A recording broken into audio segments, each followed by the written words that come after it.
Okay, Boker Tov, good morning.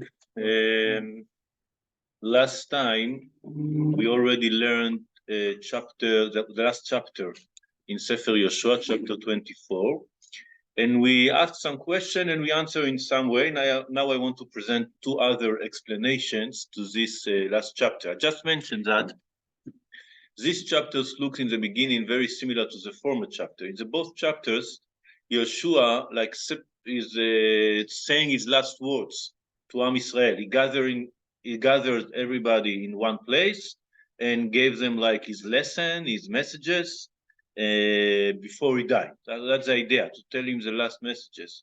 And it was quite similar, and we asked, why do we need twice?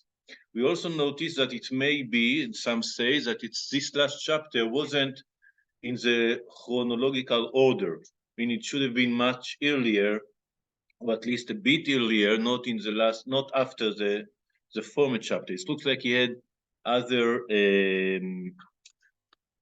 purpose.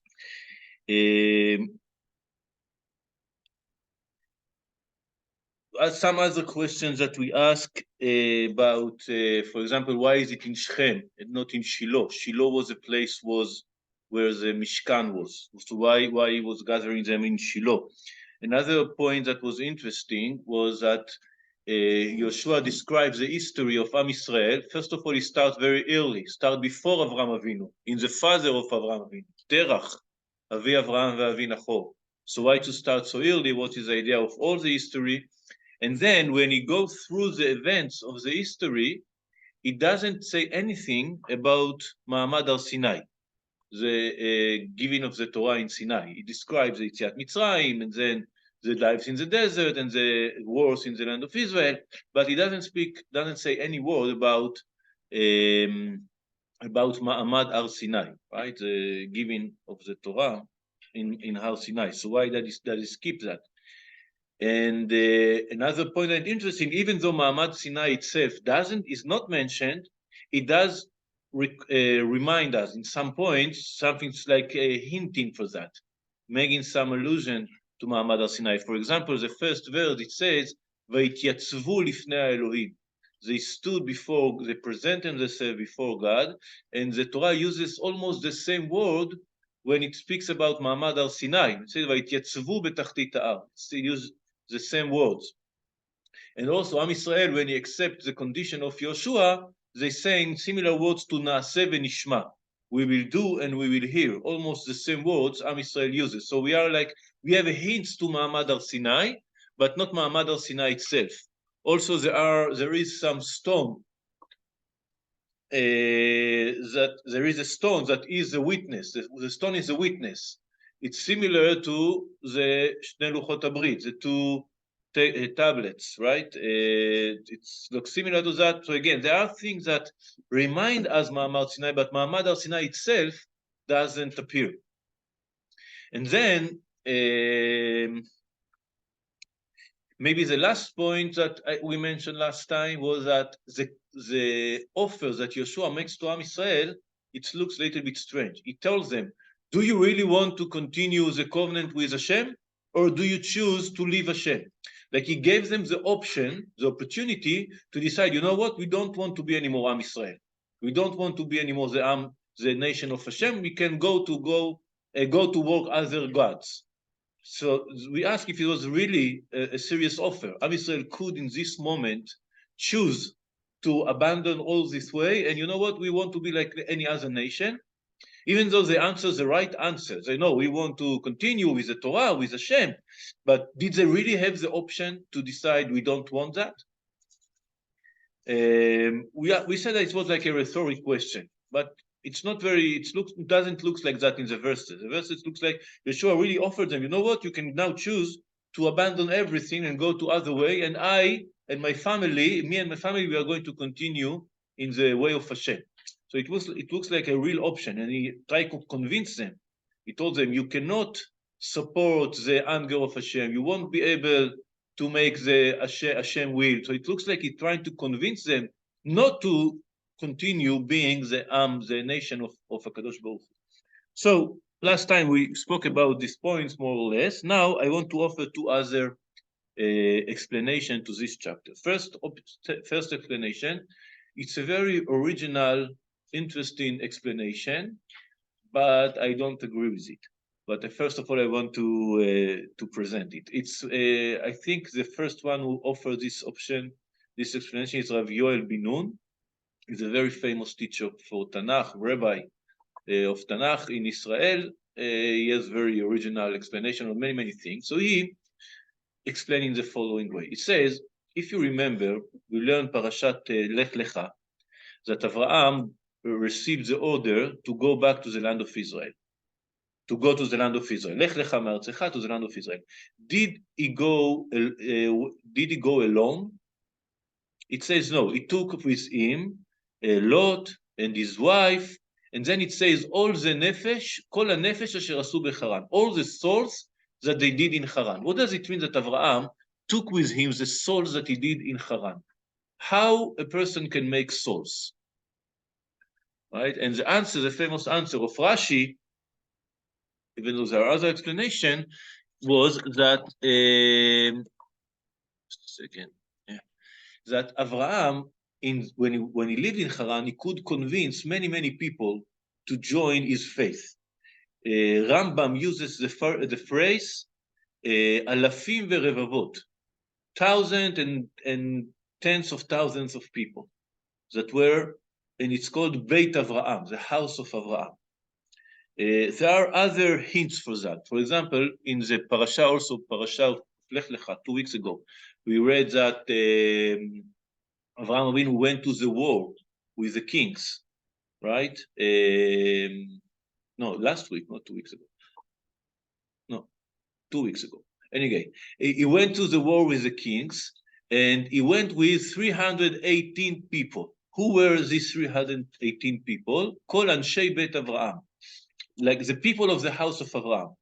So there are some explanations that it was only Eliezer in the same gematria, but the pshat, the literal meaning of the Torah is that he has 318 people that were his alliance, were people that were with him. So all these 318 men should have had wives and children. So it should be a really a big group. So he has there at least, I don't know, 2,000 people with him, or 1,500 people with him. So the big question is, what's happened to all these people? Where are they? We know that when Yaakov went to Egypt, he went with 70 people. So if we say that there were thousands of people with Avraham, or at least 1,000, or a few hundreds people with Avraham, didn't they go with them to Egypt? The Torah says they didn't. They stayed in the land of Israel. So what's happened with them? There is some midrash that says that all of them returned to the old ways. All the people that Avraham could bring to the faith, they didn't stay in this faith. They returned to the ways. But apparently they stayed in the land of Israel. They didn't go with Egypt, to Egypt with the house of Israel. So it was a group of people that were like with connections to Am Israel that never went to Egypt, that stayed in the land of Israel. And they were like maybe close to Am Israel ideologically, or families relationship, or some kind of connection. There is another story, very strange story, in Divrei Hayamim, Chronicles, in chapter 7. It's not in Divrei Hayamim. There are some hints, some stories that are not very known, that complete information that we don't know about the old times. And there, in chapter 7, it speaks about the descendants of Ephraim. Ephraim, the son of Yosef. So it says, the sons of Ephraim, Shutalach, Bebered, etc. And then in verse 21, it says, the men of Gad, born in the land, killed them because they had gone down to take their cattle, and Ephraim, the father, mourned many days, and his brothers came to comfort him. So there were some group of the sons of Ephraim that were killed by the people of Gad. Where is Gad? In the land of Israel. Because they went there to take their sheep, their, how do you say it, cattle. So Ephraim lived in Egypt. He was born in Egypt. He never lived in the land of Israel. How comes that when and how comes that his sons lived in the land of Israel? When did they arrive there? So Chachamim have an explanation that the sons of Ephraim decides, the children of Ephraim decides that the redemption arrived before the time.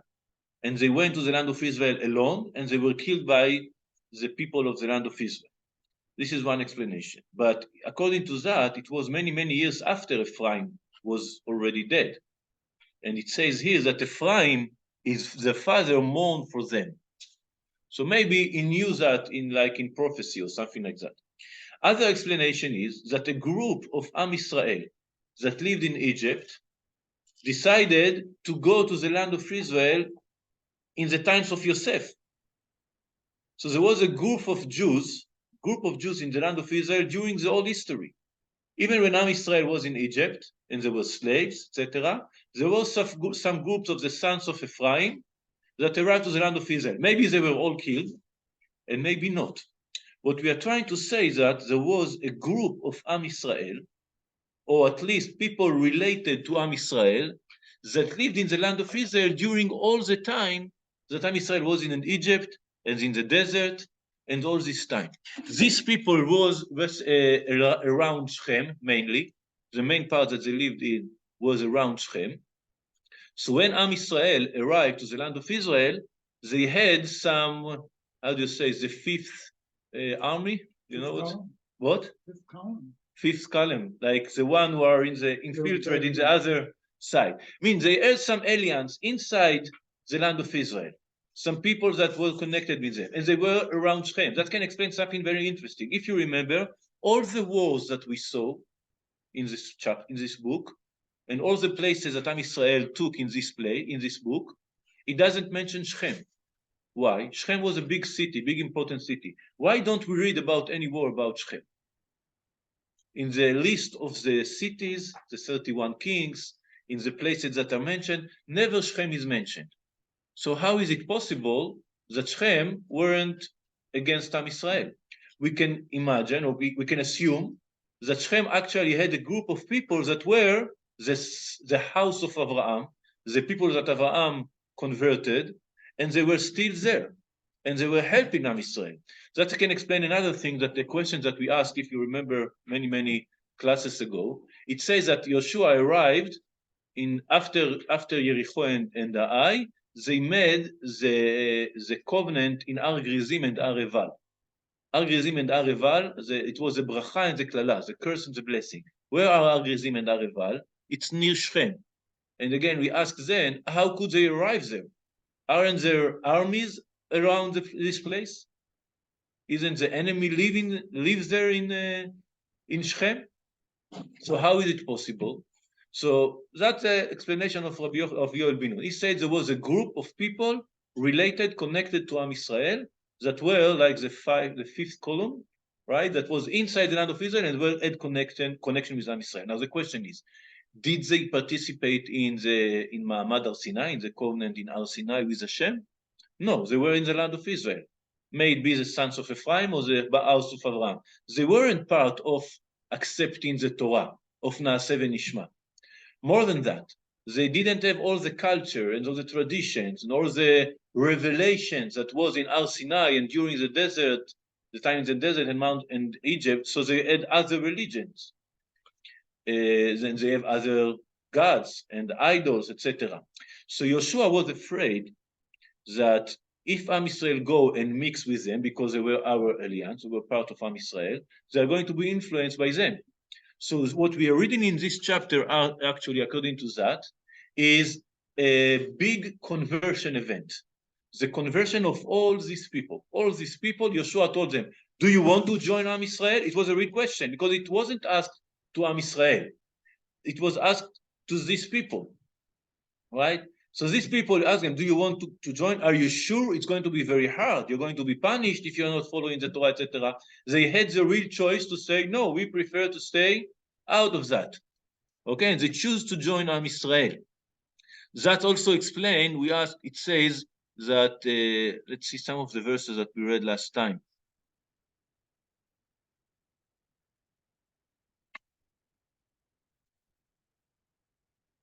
it says in verse 24, then put away the alien gods that you have among you.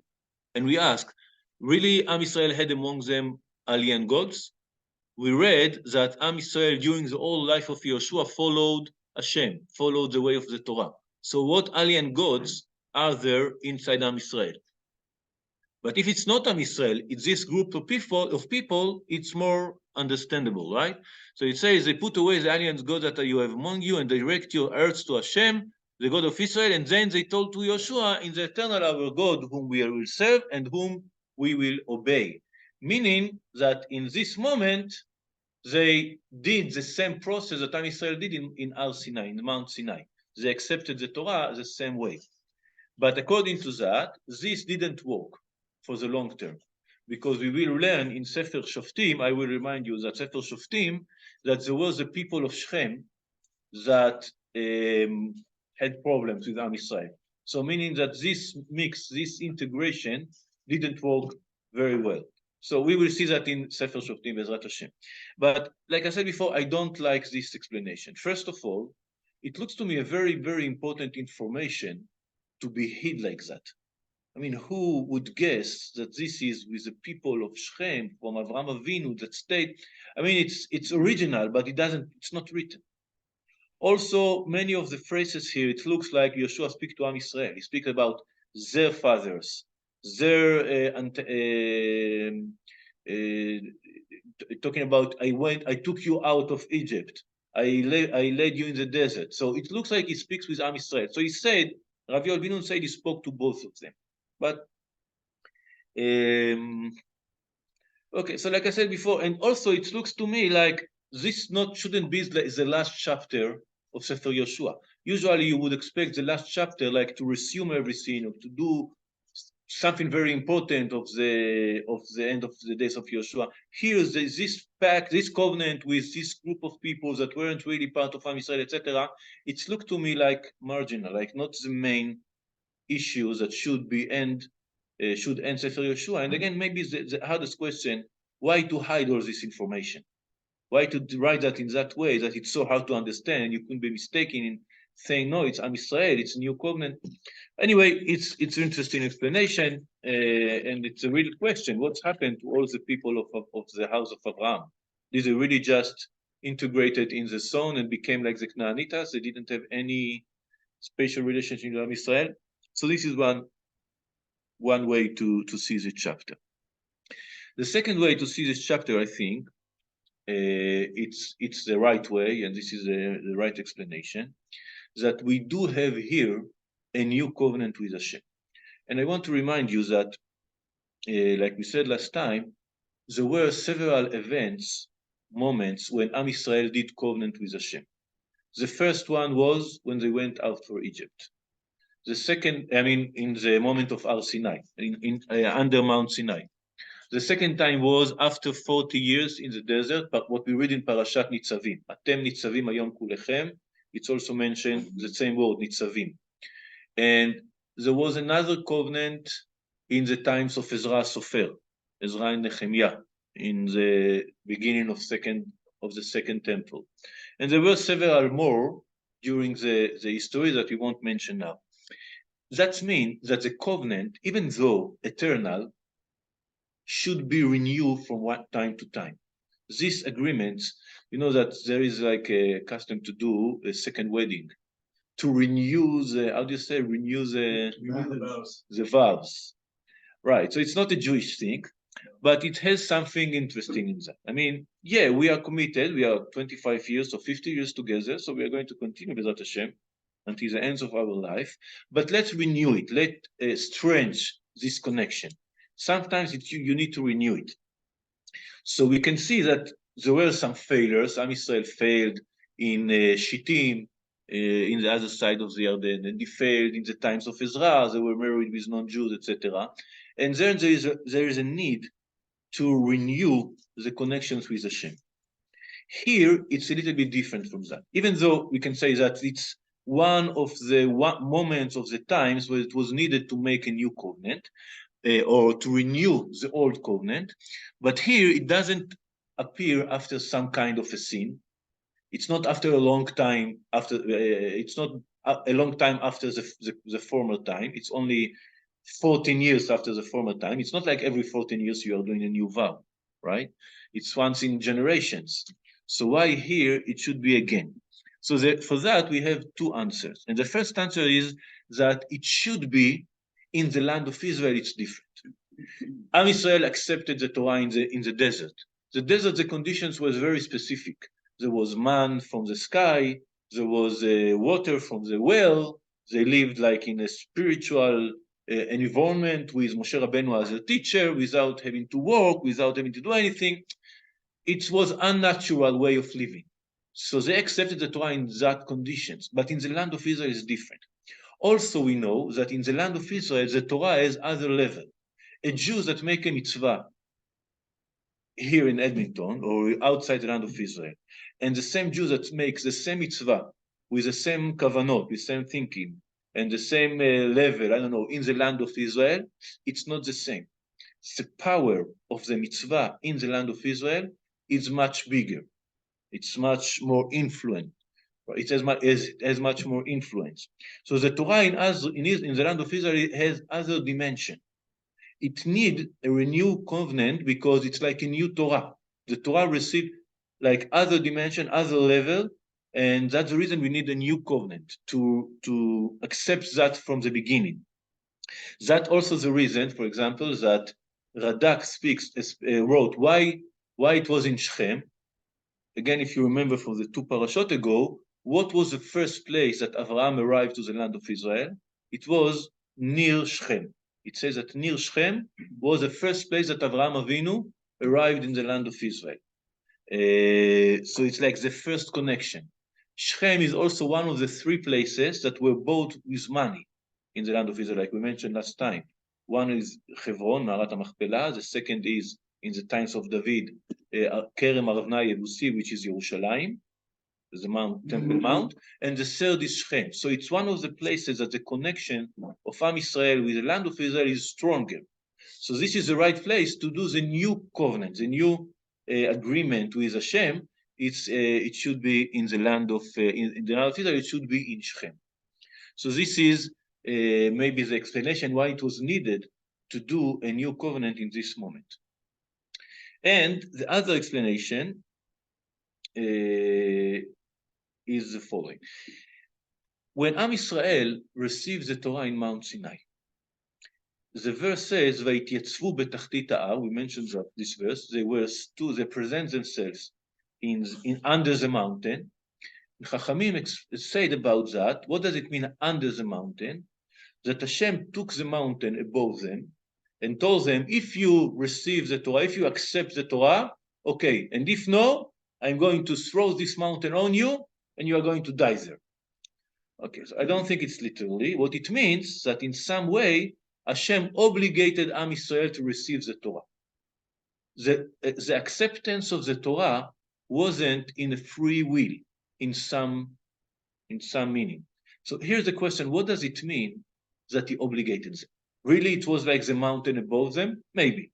Or maybe he threatened them in some other way. You must receive the Torah or you are going to be buried here. Okay. But there are other explanations. There are other two explanations. One explanation is that they didn't really have an option to choose otherwise because of all the things that they saw. Try to imagine you see the force of Hashem, the power of Hashem in front of your eyes. You see all the plagues on the Egypt. You see the Yam Suf, the division of Yam Suf, the opening of Yam Suf, and you see the voices in Mount Sinai and the lights in Mount Sinai, and you can hear, you can see the voices. It says, see the v'chol ha'am ro'im et hakolot. They can see the voices. So this event, this moment in Har Sinai were so impressive and they were so powerful that how can you choose differently? You don't really have any option to choose differently when you see the power of Hashem in such a clear form, such a clear way. So in that moment, Am Yisrael accepted the Torah and said Na'aseh v'nishma, but it wasn't like really free choice. It was something that they were almost obligated to do by the experience they made. Another explanation, it was of Maharal Prague. He said that their soul accepted it. So there is the soul of Am Israel is fitting the Torah. And so it was like internal acceptance of the Torah because of the way the soul is. So they see that this is what is good for me, what is the right thing to me, so I accept it. So what we are missing here anyway, any kind of explanation to this midrash, is a free will. Something that you are not accepting from free will, you can say after that, you know what, I regret. It wasn't my choice. It's not a regret. It's not that I regret. I was obligated to do that. I didn't choose that. I didn't really. It wasn't really my choice. So in this moment, according to that, Yehoshua really offering Am Yisrael, you know what? Now you have to decide from your own free will. You can see that in this chapter we don't see any miracle. It already many years after the last miracle seen by anyone, right? We see that maybe in the second war there was a miracle, or the first war is Jericho, with the walls of Jericho, it's a miracle. There was again the kings of the south was a miracle of the sun staying in the sky in the same place, and the stones that came from the sky on the enemy. Okay, so there were miracles in that. But we are speaking now after 7 years of war, and 7 years that Am Israel divided the land between them. So there weren't 14 years without a miracle. And in this gathering in Shechem of Yehoshua bin Nun, there wasn't any miracle. There was just his words, meaning there isn't any influence, exterior influence on the free will of Am Israel. Now Yehoshua asked them seriously. He told them, until now you were obligated. Hashem took you from Egypt, showed you all these things, and you were very impressed by the miracles, and you didn't have like free mind. Now you are standing here, and I really give you another option. You have another option to say, you know what, it's too hard for us, or we are not surely or not truly and fully believe in Hashem or in the Torah, chas v'shalom. So according to that, the question of Yehoshua was real, and the real covenant with Hashem was finally and absolutely firmed only in this moment. The signature of Am Israel on the contract with Hashem was in that moment. And this is the right way to end Sefer Yehoshua. If you remember what we mentioned in one of the first classes, that the Chachamim said that unless or without the sins of Am Israel, we would have gotten only the Torah, the 5 books of Moshe Rabbeinu, and Sefer Yehoshua. And the Bible would have ended in Sefer Yehoshua. So it's like all the Torah would be 6 books, 5 of Moshe and 1 of Yehoshua. Why Yehoshua? And so for the scene, then we start all the other stories, and they're needing Sefer Shoftim, Shmuel, and all the rest of the books of the Tanakh. But in the ideal world, when we wouldn't have done sins, it wouldn't end here. So why here? And the Chachamim say because Yehoshua is about the land of Israel. Most of the Torah is outside the land of Israel, starting from Avraham, Egypt in Sefer Shmot, all the years in the desert, all of these years, Am Israel is outside the land of Israel. So the only book that Am Israel is inside Eretz Israel is Sefer Yehoshua. So it's okay that it's good that Sefer Yehoshua was added, lekatchila, not only as a consequence of the sin, but what it should have been from the beginning. Sefer Yehoshua is added, and he speaks about the land of Israel and the connection between Am Israel, the nation of Israel, and the land of Israel. And it ends with the real covenant, the moment when Am Israel really accepted from his free will the way of Hashem, the Torah. And I don't want to say that it's more important for Ma'amad Har Sinai, but it's a very important moment in history. We usually forget about that chapter. Nobody remember. If I ask someone in the street, even a religious person, one was a covenant between Am Israel and Hashem. They would say Har Sinai. What is the last chapter of Sefer Yehoshua? I don't remember, right? But it looks like it's a crucial moment, and maybe in this also explains us why it's in Haggadah Shel Pesach. Like I told you, Haggadah Shel Pesach starts with this chapter. some verses of this chapter, not all this chapter. So every year maybe the most important moment in the year for the faith, because what we are doing in Pesach, what we are doing in the Seder, is telling the story of Am Israel in order to bring the faith to the hearts of the children, to the next generation. We tell them the story of Am Israel, and we say, you have to remember your history, you have to remember that Hashem chose you and took you through all these moments, etc. So how do we tell them that? Through this chapter. So many times we just read it very, very fast. We didn't notice that it's what we're reading, right? But when we say, Ovdei Avodah Zarah, Yu Avoteinu Terach Avi Avraham V'Avi Nachor, we are reading this chapter because maybe this chapter is a real covenant between, agreement, a contract between Am Israel and HaKadosh Baruch Hu. Okay, well, so Chazak uvaruch, Chazak v'nitchazek. We should have bring something to drink. Well, we have orange juice. It's okay. And Be'erat Hashem, we continue with Sefer Shoftim. Yeah, Be'erat Hashem. So next Wednesday, same time, same place. So I just a second. Let me stop the.